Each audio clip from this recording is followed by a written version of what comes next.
3 YouTube சேனல்கள் வியாபாரத்திற்கு இருக்கிறது. தேவைப்படுபவர்கள் இந்த எண்ணுக்கு தொடர்பு கொள்ளுங்கள்.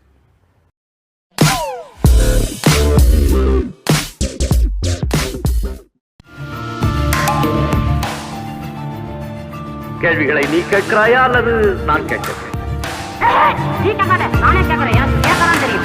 வணக்கம். இன்றைய செய்தித்தாளில் பல ஊடகங்கள் அந்த செய்தியை வெளியிட்டிருக்கிறாங்களா அப்படின்னு தெரியல. சில ஊடகங்கள் மட்டும் வெளியிட்டிருக்கிறார்கள். அதாவது இந்தியாவினுடைய ஏன் உலகத்தினுடைய பெரும் பணக்காரர்களில் ஒருவராக இருக்கக்கூடிய அம்பானி லண்டனில் இருக்கக்கூடிய லண்டன் புறநகர் பகுதியில் 300 ஏக்கர் பரப்பளவில் இருக்கக்கூடிய ஸ்டோக் பார்க் என்று சொல்லக்கூடிய தோட்ட பங்களாவை விலக்கி வாங்கியிருக்கிறார். இந்த பங்களாவினுடைய விலை என்பது 529 கோடி ரூபாய். அதாவது 1581 ராணி எலிசபெத் அவர்களுடைய இல்லமாக இருந்த இடம்தான் இது. இந்த இடத்தை 529 கோடி ரூபாய் கொடுத்து அந்த இடத்தை வாங்கியிருக்கிறார். அங்கே இவர் உடனடியாக வாழப்போவதெல்லாம் இல்லை. அதை பராமரிப்பதற்கு இவருடைய ரிலையன்ஸ் கம்பெனியினுடைய இன்னொரு நிறுவனத்தை பொறுப்பேற்க வச்சிருக்கிறார். இது இன்னைக்கு வந்திருக்கக்கூடிய செய்தி. இதே நேரத்தில் இதோட கனெக்ட் பண்ணி 2-3 செய்திகளை கூட நீங்கள் பார்க்க வேண்டியது இருக்குது. அம்பானியினுடைய வீட்டு திருமணம் ஒரு வருடத்திற்கு முன்னாடி நடந்தது. ஊடகங்கள் எல்லாரும் பார்த்துருப்போம் இல்லையா? ஒரு இன்விடேஷன், அதாவது ஒரு திருமண அழைப்புதல் ஏறத்தாழ பல லட்சம் என்று சொல்லப்பட்டது. அதே மாதிரி மும்பையில் இருக்கக்கூடிய அம்பானியினுடைய இல்லம் இல்லையா? ஃப்ளைட் இறங்கலாம், ஹெலிகாப்டர் இறங்கலாம், எல்லாம் பண்ணலாம். நிலநடுக்கத்தில் கூட அந்த வீடு எதுவுமே ஆகாது அப்படிங்கிற மாதிரிலாம் செய்திகள் வந்ததெல்லாம் உங்களுக்கு தெரியும்.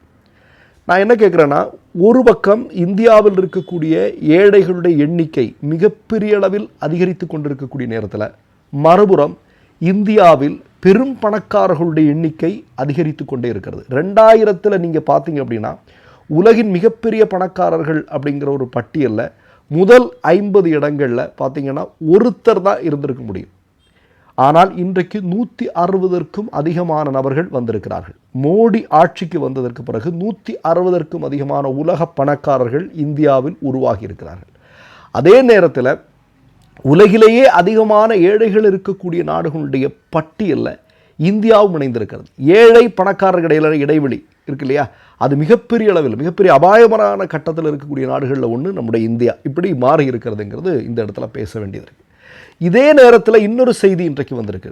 உங்களுக்கு தெரியும், ஒரு மிக முக்கியமான மின் ஊழியர்களுடைய கூட்டமைப்பு ஒரு அறிக்கையை வெளியிட்டிருக்கிறாங்க. என்ன அறிக்கைன்னா, இப்போ இந்தியாவுடைய எல்லா வீடுகள்லையுமே ஸ்மார்ட் மீட்டர் திட்டம் அறிவிக்க போகிறாங்க. ஸ்மார்ட் மீட்டரை பொருத்த போகிறாங்க.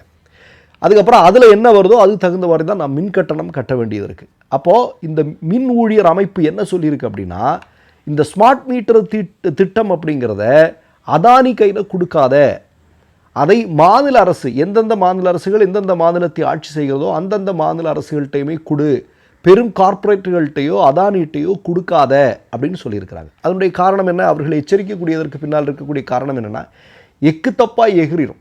நம்ம ஏற்கனவே ஒரு பதிவில் சொல்லியிருந்தோம், தமிழ்நாடு அப்படிங்கிறது ஏராளமான அளவில் விவசாயிகளுக்கு இலவசமாக மின்சாரம் மாதிரியான விஷயங்கள், கிராமப்புறங்கள் அதிகமாக மின்சாரத்தை பயன்படுத்தக்கூடிய மாநிலங்கிற மாதிரியெல்லாம் இருக்குது. இந்த ஸ்மார்ட் மீட்டர் அப்படிங்கிற திட்டத்தை மோடி அதானிக்கு கொடுப்பதாக இருந்தால் இவையெல்லாம் மிகப்பெரிய சிக்கலாக போயிடும். இப்போ நான் எதுக்காக இந்த விஷயத்தை நான் இந்த இடத்துல சொல்கிறேன்னா, அருந்ததிராய் சொல்கிறாங்க, 2 பேர் இந்தியாவை விற்று கொண்டிருக்கிறார்கள், 2 பேர் இந்தியாவை வாங்கிட்டு இருக்கிறாங்க. ஒருத்தர் மோடி அமித்ஷா, மற்றொருவர் அம்பானி அதானி இல்லையா? அம்பானி 529 கோடி ரூபாவுக்கு, நல்லா யோசிச்சுங்க, 529 கோடி ரூபாய்க்கு ஒரு பங்களாவை வாங்குறாரு பிரிட்டனில். அதானி உலகத்தினுடைய 2வது மிகப்பெரிய பணக்காரராக உருவெடுக்கிறார். இப்போ ஸ்மார்ட் மீட்டர் திட்டம் இதுக்காக கொண்டு வராங்க. அந்த திட்டம்ங்கிறதே அதானி என்று சொல்லக்கூடிய நபர் கொள்ளையடிப்பதற்காக தான். அதானின்னு சொல்லக்கூடிய மோடியினுடைய உற்ற நண்பருக்காக என்ன செய்யப்படுகிறது? இந்தியாவினுடைய எல்லை விதிகள் தளர்த்தப்படுகின்றது.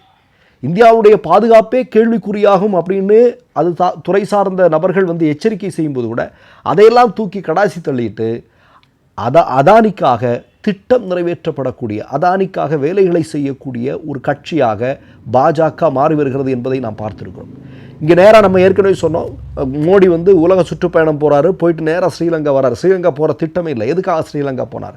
ஸ்ரீலங்கா போனதற்கான காரணமே அதானியினுடைய ஒட்டுமொத்த திட்டத்தையும் புதிதாக அங்கே பொறுப்பேற்றிருக்கக்கூடிய இலங்கை அரசாங்கம் வேண்டான்னு வச்சிருச்சு.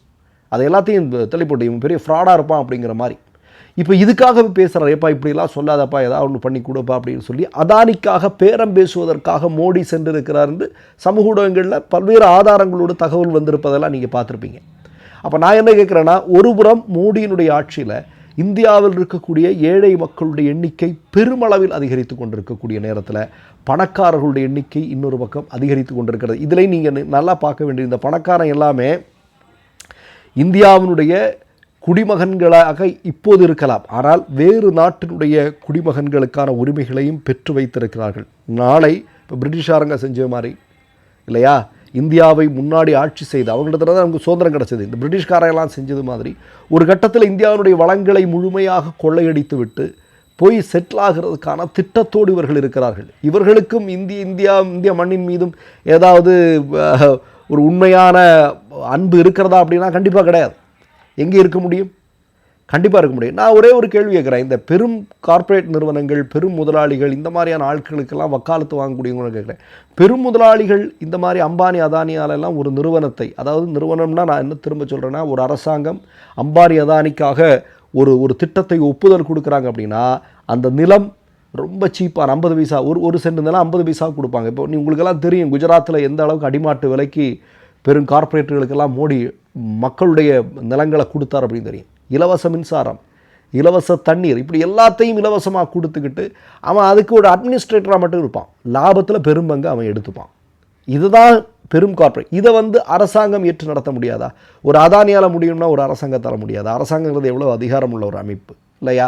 அரசாங்கத்தில் இருக்கக்கூடிய எல்லா இடத்துலையும் மனிதர்கள் தான் வேலை செய்கிறாங்க. அப்போது அரசாங்கம் நினைத்தால் முடியும்.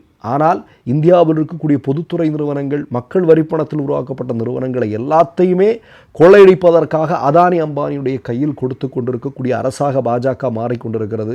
அது மாறுவதனுடைய அது மாறிக்கொண்டிருக்கிறார்கள் என்பது தான் அம்பானி மாதிரியான ஆட்கள் 529 கோடி ரூபாய்க்கான பங்களாவை வாங்குறாங்க. ஒரு ஒரு பத்திரிகையே பல லட்சம் ரூபாய் மதிப்புள்ள கல்யாண பத்திரிகை என்னெல்லாம் நடக்குது பார்த்தீங்களா நீங்கள்?